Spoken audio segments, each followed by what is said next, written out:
मनोज दासଙ୍କ ଧୂମାବ ଦିଗନ୍ତ 5। ମୁଁ ପାଠ କରୁଛି ସମୀର ରଞ୍ଜନ ଦାସ।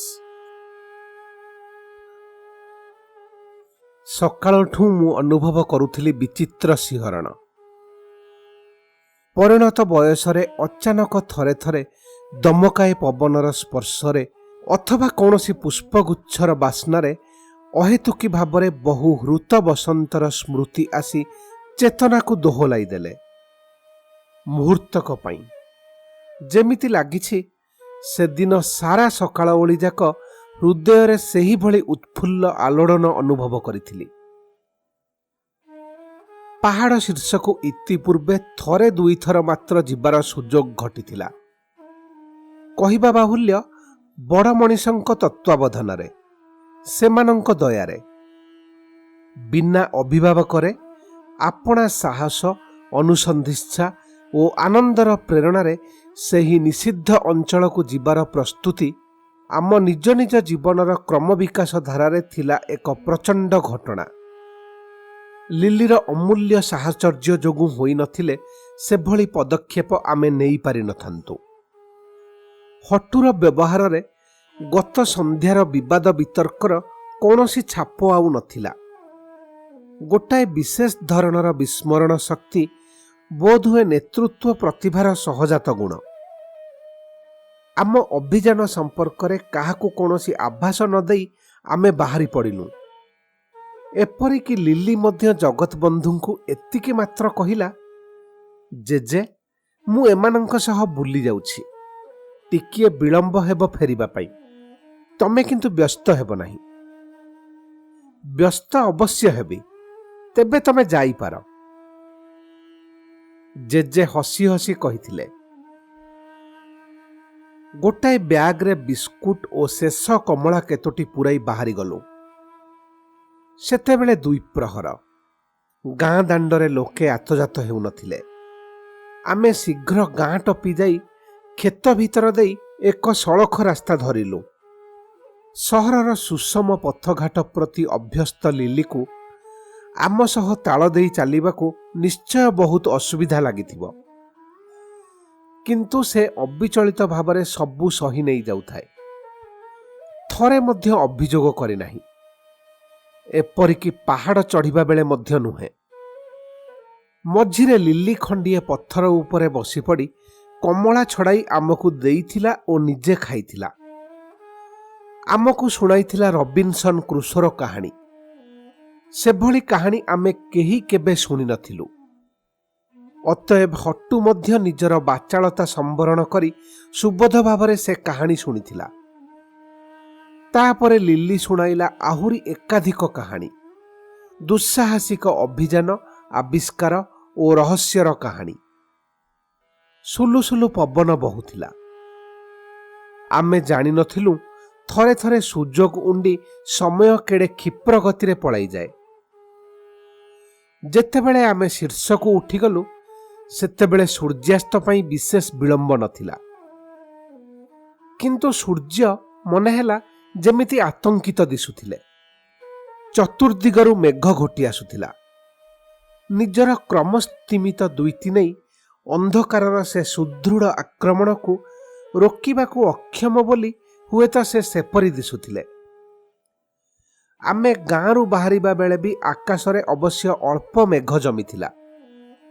କିନ୍ତୁ ତାହା ଉପରେ ଦୃଷ୍ଟି ଦେଇ ଅଭିଯାନର ଉତ୍ସାହକୁ ଆମେ ବା କିପରି ମନ୍ଦୀଭୂତ ହେବାକୁ ଦେଇଥାନ୍ତୁ।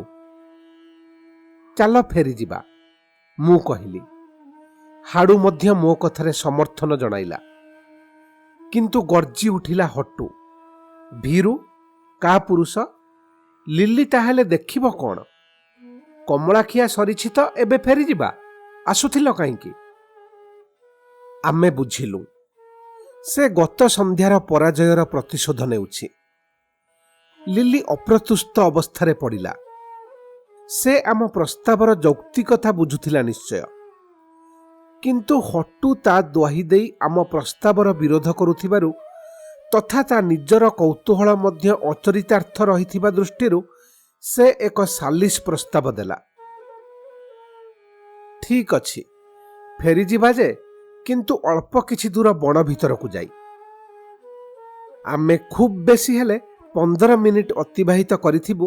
ଆସିଲା ପ୍ରବଳ ଶୀତଳ ପବନ। ଗଛମାନେ ସହସ୍ର ସ୍ୱର ତୋଳି ଆମକୁ ପଳାଇ ଯିବାକୁ ପରାମର୍ଶ ଦେଉଥିଲେ। ଆମେ ଗୋଟିଏ ବଡ଼ ଧରଣର ଗଛ ମୂଳରେ ଆଶ୍ରୟ ନେଲୁ। ତମେମାନେ ଡରୁଛ କି? ଇଏ ଶୀଘ୍ର ଚାଲିଯିବ, କହିଲା ହଟୁ। ଯେମିତି ବର୍ଷା ପବନ ଇତ୍ୟାଦି ଉପରେ ତାର ଥିଲା ଅସାଧାରଣ ଆବଦାର।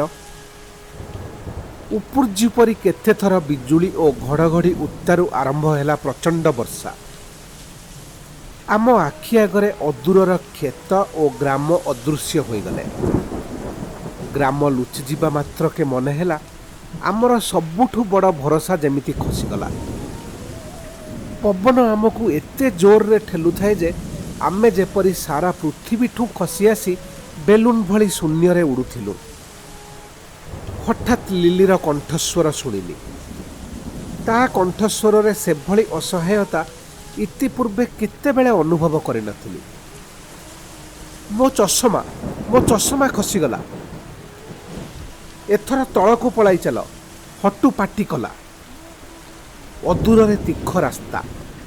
ସେ ରାସ୍ତାରେ ଆରୋହଣ ଦୁଃସାଧ୍ୟ, କିନ୍ତୁ ଅବତରଣ ସହଜ। ହଟୁ ସେ ରାସ୍ତା ସହ ଅପେକ୍ଷାକୃତ ଅଧିକ ପରିଚୟ ଥିଲା। ଆମେ ତାକୁ ଅନୁସରଣ କଲୁ। ଲିଲି, ତମ ଚଷମା ଥାଉ, ଚାଲ ପଳାଇ ଯିବା, ମୁଁ କହିଲି। କିନ୍ତୁ ଚଷମା ବିନା ମୁଁ ଯେ ଅନ୍ଧୁଣୀ। ଲିଲିର ଏତିକି ଚିତ୍କାର ମୁଁ ଶୁଣିଥିଲି। ମୁଁ ଉଚ୍ଚ କଣ୍ଠରେ ଉତ୍ତର ଦେଇଥିଲି, ମୋ ହାତ ଧର। ଲିଲି ହାତ ଧରିଲା। ଆମେ ହଟୁକୁ ଅନୁସରଣ କରି ତୀଖ ରାସ୍ତାର ମୁହଁ ଯାଏ ଆସିଲୁ। ତେଣିକି ଗୋଟାଏ ହାତ ବନ୍ଦ ରହିଲେ ଅବତରଣ କରିବା ସମ୍ଭବ ନୁହେଁ।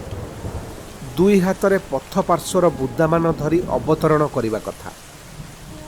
ଆମ ପଛେ ପଛେ ସାବଧାନରେ ଆସ, ଆମେ କହିଲୁ। ଅବତରଣ ଆରମ୍ଭ ହେଲା। ପୁଳା ପୁଳା ଶୀତଳ ମେଘ ଯେପରି ଆମ ଦେହରେ ପିଟି ହୋଇ ଆମକୁ କାବୁ କରି ଆଣୁଥାନ୍ତି।